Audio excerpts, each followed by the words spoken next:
You're listening to Systemic Error Podcast. The failure was designed. Secret Service is blocking a subpoena for Donald Trump Jr., based on an article by Sarah K. Burris.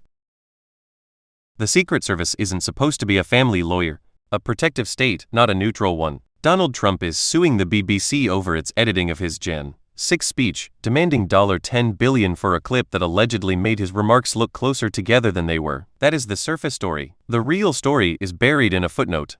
The U.S. Secret Service has, so far, prevented the BBC from serving a subpoena on Donald Trump Jr. That matters because it shows where power actually sits. The federal protective apparatus is not just guarding bodies.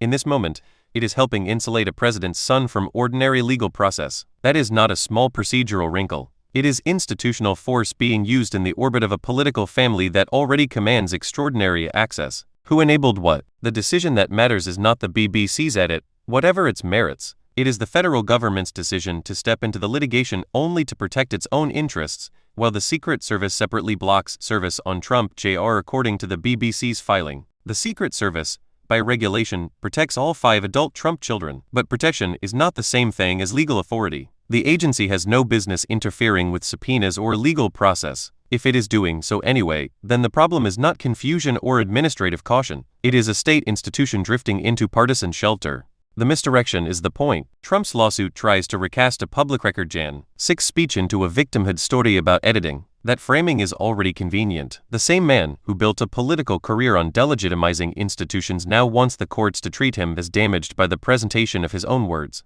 But the more revealing distortion is procedural, not rhetorical. The BBC's footnote suggests that the government is objecting to subpoenas aimed at private individuals, including Sidney Powell, Roger Stone, and Donald Trump Jr., while the Secret Service itself has kept the subpoena from reaching Trump Jr. That is not a misunderstanding. That is a shield. The result is classic elite misdirection. Attention is pushed toward the broadcaster's edit, while the deeper question is why the state is helping a ruling family evade the ordinary burdens of litigation.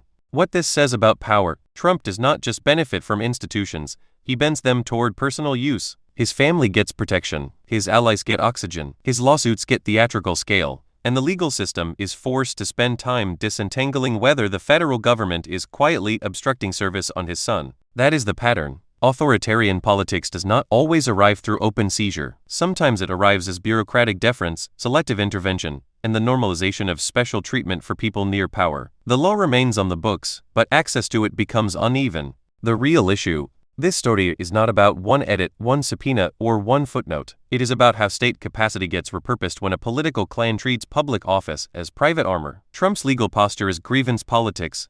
The Secret Service's role, as described here, is institutional complicity by another name. The broader lesson is simple. Democratic systems do not fail only when laws are broken. They fail when powerful actors get to decide which rules apply to them, which do not, and which government officials will quietly help make the distinction disappear.